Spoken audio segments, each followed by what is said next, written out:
Chapter 9. Ruggedo's Rage is Rash and Reckless.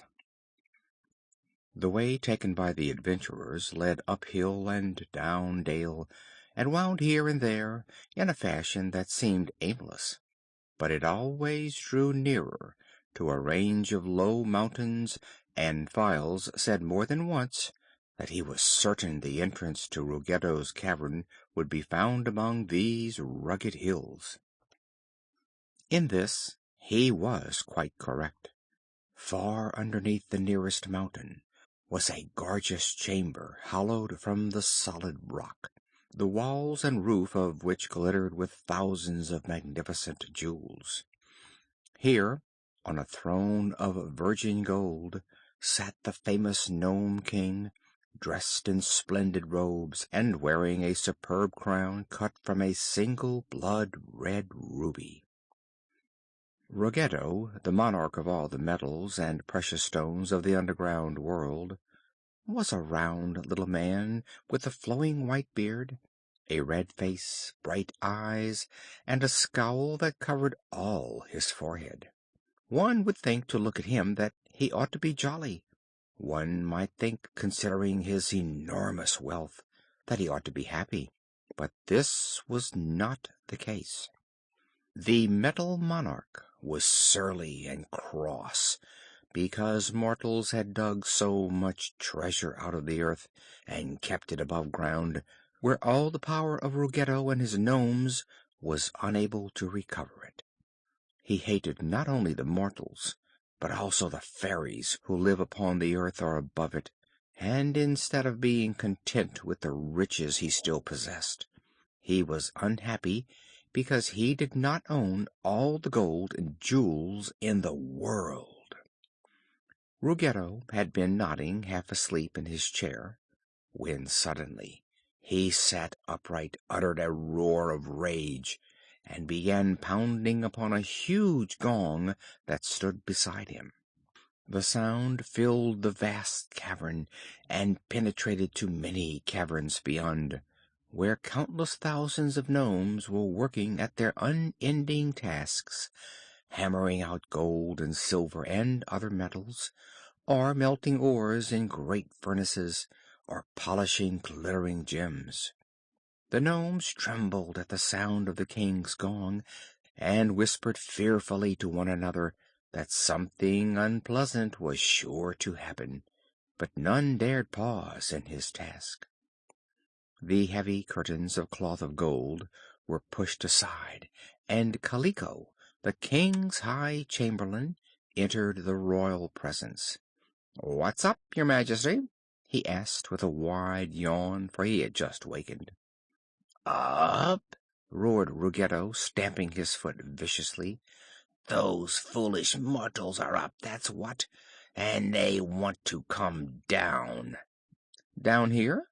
inquired Kaliko. "Yes." "How do you know?" continued the chamberlain, yawning again. "I feel it in my bones," said Ruggedo.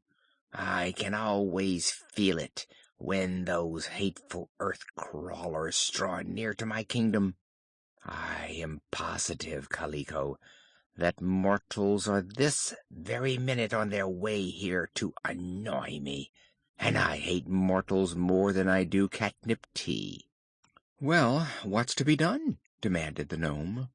"Look through your spyglass and see where the invaders are," commanded the king. So Kaliko went to a tube in the wall of rock and put his eye to it. The tube ran from the cavern up to the side of the mountain, and turned several curves and corners, but as it was a magic spyglass, Kaliko was able to see through it just as easily as if it had been straight. "Ho hum!" said he. "I see 'em, your majesty." "What do they look like?" inquired the monarch. "That's a hard question to answer, for a queerer assortment of creatures I never yet beheld," replied the gnome. "However, such a collection of curiosities may prove dangerous. There's a copper man worked by machinery." "Bah! That's only Tik-Tok. said Ruggedo. "I'm not afraid of him. Why, only the other day I met the fellow and threw him down a well." "Then someone must have pulled him out again," said Kaliko. "And there's a little girl—" "Dorothy?" asked Ruggedo, jumping up in fear. "No, some other girl. In fact, there are several girls of various sizes, but Dorothy is not with them, nor is Ozma." "Whew, that's good!" exclaimed the King, sighing in relief. Kaliko still had his eye to the spyglass. "I see," said he, "an army of men from Oogaboo. They are all officers and carry swords, and there is a Shaggy Man, who seems very harmless, and a little donkey with big ears." "Pooh!" cried Ruggedo, snapping his fingers in scorn. "I've no fear of such a mob as that. A dozen of my nomes can destroy them all in a jiffy." "I'm not so sure of that," said Kaliko. "The people of Oogaboo are hard to destroy, and I believe the Rose Princess is a fairy. As for Polychrome, you know very well that the Rainbow's Daughter cannot be injured by a nome." "Polychrome? Is she among them?" asked the King. "Yes, I have just recognized her." "Then these people are coming here on no peaceful errand," declared Ruggedo, scowling fiercely. "In fact, no one ever comes here on a peaceful errand. I hate everybody, and everybody hates me." "Very true," said Kaliko. "I must in some way prevent these people from reaching my dominions. Where are they now?" "Just now they are crossing the Rubber Country, Your Majesty." "Good. Are your magnetic rubber wires in working order?" "I think so," replied Kaliko. "Is it your royal will that we have some fun with these invaders?" "It is," answered Ruggedo. "I want to teach them a lesson they will never forget." Now, Shaggy had no idea that he was in a rubber country, nor had any of his companions. They noticed that everything around them was of a dull gray color, and that the path upon which they walked was soft and springy, yet they had no suspicion that the rocks and trees were rubber, and even the path they trod was made of rubber. Presently they came to a brook, where sparkling water dashed through a deep channel and rushed away between high rocks far down the mountainside. Across the brook were stepping stones, so placed that travelers might easily leap from one to another, and in that manner cross the water to the farther bank. Tik-Tok was marching ahead, followed by his officers and Queen Ann. After them came Betsy Bobbin and Hank, Polychrome and Shaggy, and last of all the Rose Princess with Files. The Clockwork Man saw the stream and the stepping stones, and without making a pause placed his foot upon the first stone. The result was astonishing. First he sank down in the soft rubber, which then rebounded and sent Tik-Tok soaring high in the air, where he turned a succession of flip-flops and alighted upon a rubber rock far in the rear of the party. General Apple did not see Tik-Tok bound, so quickly had he disappeared. Therefore he also stepped upon the stone, which you will guess was connected with Kaliko's magnetic rubber wire, and instantly shot upward like an arrow. General Cone came next and met with a like fate, but the others now noticed that something was wrong, and with one accord they halted the column and looked back along the path. There was Tik-Tok, still bounding from one rubber rock to another, each time rising a less distance from the ground, and there was General Apple, bounding away in another direction, his three-cornered hat jammed over his eyes, and his long sword thumping him upon the arms and head as it swung this way and that. And there also appeared General Cone, who had struck a rubber rock head foremost, and was so crumpled up that his round body looked more like a bouncing ball than the form of a man. Betsy laughed merrily at the strange sight, and Polychrome echoed her laughter. But Ozga was grave and wondering, while Queen Ann became angry at seeing the chief officers of the army of Oogaboo bounding around in so undignified a manner. She shouted to them to stop, but they were unable to obey, even though they would have been glad to do so. Finally, however, they all ceased bounding and managed to get upon their feet and rejoin the army. "Why did you do that?" demanded Ann, who seemed greatly provoked. "Don't ask them why," said Shaggy earnestly. "I knew you would ask them why, but you ought not to do it. The reason is plain. Those stones are rubber, therefore they are not stones. Those rocks around us are rubber, and therefore they are not rocks. Even this path is not a path, it's rubber. Unless we are very careful, your Majesty, we are all likely to get the bounce, just as your poor officers and Tik-Tok did." "Then let's be careful," remarked Files, who was full of wisdom. But Polychrome wanted to test the quality of the rubber, so she began dancing. Every step sent her higher and higher into the air, so that she resembled a big butterfly fluttering lightly. Presently she made a great bound and bounded way across the stream, landing lightly and steadily on the other side. "There's no rubber over here," she called to them. "Suppose you all try to bound over the stream without touching the stepping stones."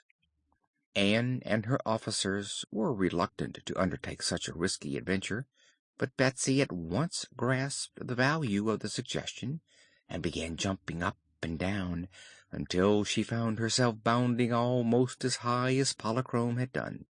Then she suddenly leaned forward, and the next bound took her easily across the brook, where she alighted by the side of the Rainbow's Daughter. "Come on, Hank!" called the girl, and the donkey tried to obey. He managed to bound pretty high, but when he tried to bound across the stream he misjudged the distance and fell with a splash into the middle of the water. "Hee haw!" he wailed, struggling toward the far bank. Betsy rushed forward to help him out, but when the mule stood safely beside her she was amazed to find he was not wet at all. "It's dry water," said Polychrome, dipping her hand into the stream and showing how the water fell from it and left it perfectly dry. "In that case," returned Betsy, "they can all walk through the water." She called to Ozga and Shaggy to wade across, assuring them the water was shallow and would not wet them. At once they followed her advice, avoiding the rubber stepping stones, and made the crossing with ease. This encouraged the entire party to wade through the dry water, and in a few minutes all had assembled on the bank and renewed their journey along the path that led to the Nome King's dominions. When Kaliko again looked through his magic spyglass, he exclaimed: "Bad luck, your Majesty! All the invaders have passed the rubber country and now are fast approaching the entrance to your caverns." Ruggedo raved and stormed at the news, and his anger was so great that several times, as he strode up and down his jeweled cavern, he paused to kick Kaliko upon his shins, which were so sensitive that the poor gnome howled with pain. Finally the King said: "There's no help for it. We must drop these audacious invaders down the hollow tube." Kaliko gave a jump at this and looked at his master wonderingly. "If you do that, your Majesty," he said, "you will make Tititi Hoochoo very angry." "Never mind that," retorted Ruggedo. "Tititi Hoochoo lives on the other side of the world, so what do I care for his anger?" Kaliko shuddered and uttered a little groan. "Remember his terrible powers," he pleaded. And remember that he warned you the last time you slid people through the hollow tube, that if you did it again he would take vengeance upon you." The Metal Monarch walked up and down in silence, thinking deeply. "Of two dangers," said he, "it is wise to choose the least. What do you suppose these invaders want?" "Let the Long-Eared Hearer listen to them," suggested Kaliko. "Call him here at once," commanded Ruggedo eagerly. So in a few minutes there entered the cavern a nome with enormous ears, who bowed low before the king.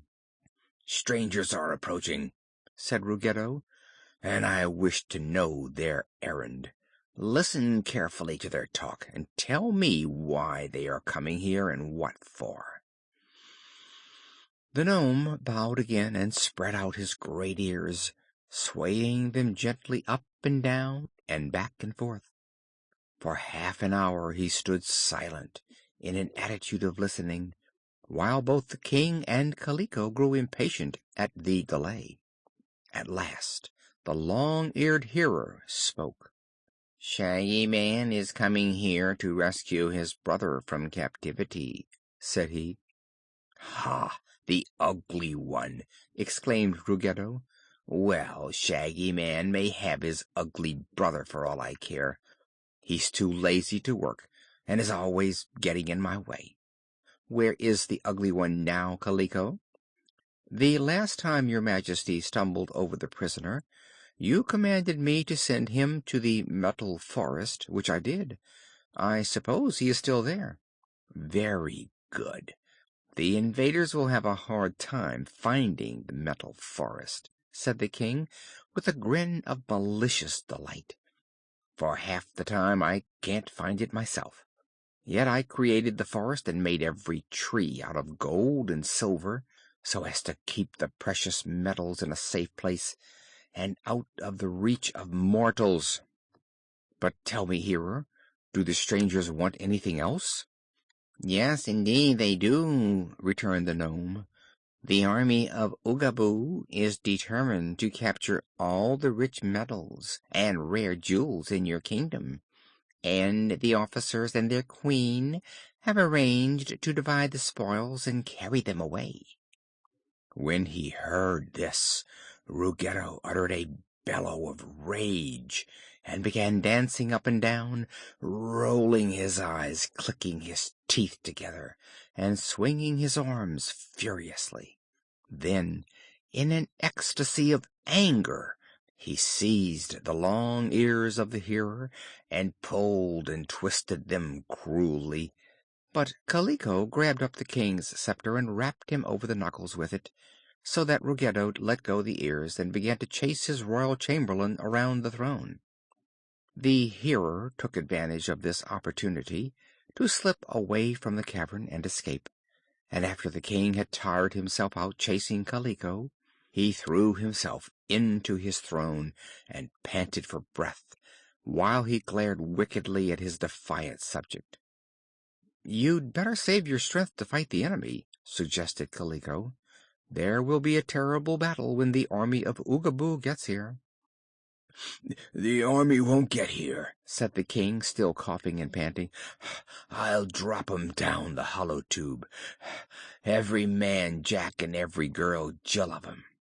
"And defy Tititi Hoochoo?" asked Kaliko.